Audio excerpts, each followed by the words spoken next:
Earlier last week, the Putin government was faced by a military mutiny waged by the Wagner Group that in some reports revealed weakness on Putin's side. But what was the brain behind this staged rebellion that, though quickly suppressed, gained in a large part recognition and support from Russian supporters who could be seen rallying and hailing at the Wagner's mutiny? Before we give you details on this and more, this is Cracked Info, where we bring you newest updates and information on economics, geopolitics, and technological developments happening around the globe. Support us by liking, sharing, and subscribing to this video if you are just tuning in for the first time. On the 23rd of June 2023, the Wagner Group, a Russian state-funded private military company, rebelled against the government of Russia. The revolt arose amidst escalating tensions between the heads of the Russian Ministry of Defense and Yevgeny Prigozhin, the leader of Wagner. Prigozhin portrayed the rebellion as a response to an alleged attack on his forces by the ministry. While Prigozhin has always defended the reasoning for the war, he had previously publicly denounced Defense Minister Sergei Shoigu and Valery Gerasimov, blaming Defense Minister Sergei Shoigu for the country's military shortcomings and for handing over Russian territories to Ukraine. During the rebellion, he demanded that they be turned over to him. In a televised address on the 24th of June, Russian President Vladimir Putin called Wagner patriots, but also denounced Wagner's actions as treason and pledged to quell the rebellion. Prigozhin's forces seized control of Rostov-on-Don and the southern military district headquarters and advanced towards Moscow in an armored lead. Interventions came in from Belarus, wherein the Belarusian President Alexander Lukashenko and Putin publicly gave Wagner the options of signing on with the Ministry of Defense, going to Belarus, or disbanding. But before this calm down of the Wagner Group, what were the casualties and losses registered in such a brief rebellion? It was reported that at least 32 were killed, multiple wounded, claimed Prigozhin, with 5 vehicles destroyed, 6 helicopters and 1 airborne command center plane shot down, and 2 vehicles captured. Let's get into some background as to the Wagner Group. Who is Wagner leader? In the early 2000s, Prigozhin, having served a decade in prison before embarking on an entrepreneurial path, emerged as a prominent figure in St. Petersburg's business landscape, gaining recognition for a string of highly regarded restaurants. This connection eventually facilitated a financial association with Putin, who was actively engaged in municipal politics during that period. Prigozhin gradually evolved into a trusted and intimate confidant of Putin, forging a close personal bond. In the year 2014, Prigozhin founded the Wagner Group, which was a Russian private military company. Despite the legal prohibition of private military companies in Russia, Wagner operated unimpeded with implicit endorsement from the government. Many analysts have said that the government employed the services of the Wagner Group to allow and foster plausible deniability and to obscure the actual toll in terms of casualties and financial costs of Russia's foreign interventions. Serving as a tool of Russian foreign and military policy, even extending down to the African continent, the Wagner Group emerged as a formidable combat force in various regions, including the Donbass conflict.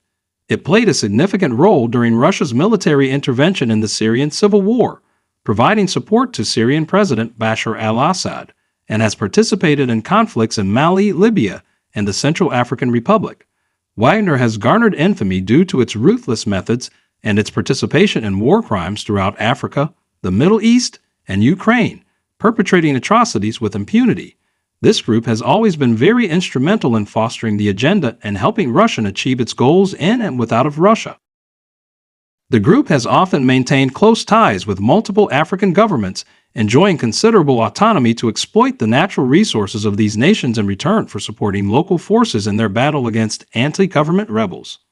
The early hours of June 24th were marked by Wagner forces crossing into Russia's Rostov Oblast from Luhansk and swiftly captured Rostov-on-Don.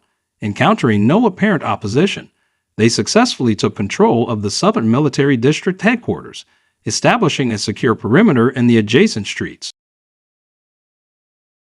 How many fighters does Wagner Group have? Before the Ukraine war, Wagner was believed to have more than 5,000 fighters, mostly veterans of Russia's elites, regiments, and special forces. What could have provoked the Wagner revolt against the Russian government? According to United States officials, Yevgeny Prigozhin had had a history or long-standing disputes with the Russian Ministry of Defense for years, prior to the full-scale invasion of Ukraine. These tensions, however, surmounted and became more public during the Russo-Ukrainian War. During the initial stages of the invasion, the Russian ground forces suffered significant casualties, but the announcement of mobilization for reservists was delayed by Putin. As a result, authorities actively sought to enlist mercenaries for the invasion, which led to a heightened influence and power for Prigozhin and the Wagner Group. Prigozhin was allocated substantial resources, including his own aviation assets. Also, starting in the summer of 2022, he gained the authority to recruit inmates from Russian prisons into the Wagner Group in exchange for their freedom. U.S. says it noticed Wagner Group gathering up to stage the said rebellion against the Russian government.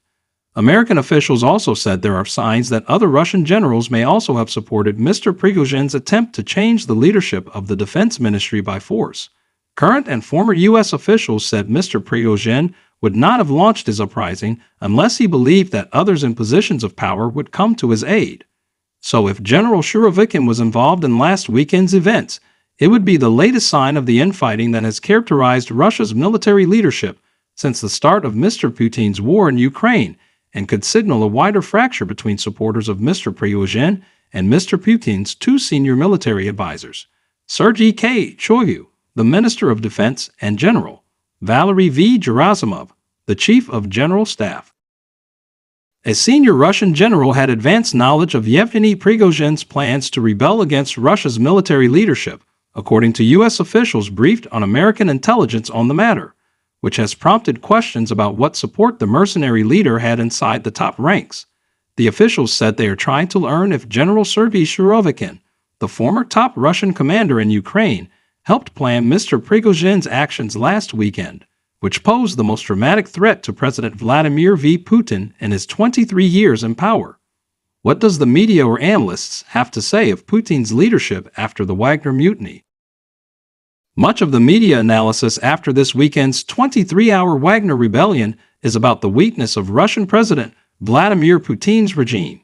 It is true that personalized autocracies bypass rules and institutions and, as such, are inherently weaker than democracies. It is wrong to assume that the Russian military is toothless or that the Prigozhin saga is the beginning of the end for Putin. Putin was humiliated and, as Wagner leader Yevgeny Prigozhin argues, the Russian military is corrupt and inefficient, but there is no indication that the regime is unraveling. We do not have a clear sense of what really happened. Was Prigozhin trying to stage a coup, as early reports suggested, or is this simply infighting among warlords in an opaque system? One may not be fast to conclude what was his motive actually, but the Wagner chief never really publicly criticized Putin throughout this episode, and has always said his feud was with the military leadership, namely Defense Minister Sergei Shoigu and Chief of the General Staff Valery Gerasimov. Prigozhin may have been set up by the regime to go on a drunken rage, or may have just assumed, after months of ranting publicly, that Putin, too, agrees with his criticism of the army. In the end, Russian elites did not come to his support. Many questions linger after Wagner Group mercenaries marched toward Moscow this weekend, led by its chief, Yevgeny Prigozhin. But when it comes to what it means for Russian President Vladimir Putin's ongoing asymmetric assault on democratic governments and institutions, one stands out. That is, what is the fate of the Wagner Group, which for years has been an indispensable element of Putin's toolkit, not just in Ukraine, but farther afield? Wagner showed itself to be a loose cannon willing to turn on its masters, but also scary enough for Putin and the Russian military not to strongly oppose Wagner's convoys and ostensibly give Prigozhin an easy way out without criminal charges. If you are a foreign government or warlord, do you still buy Wagner's services or do you recalculate? While you keep thought on this, we want to thank you for stopping by.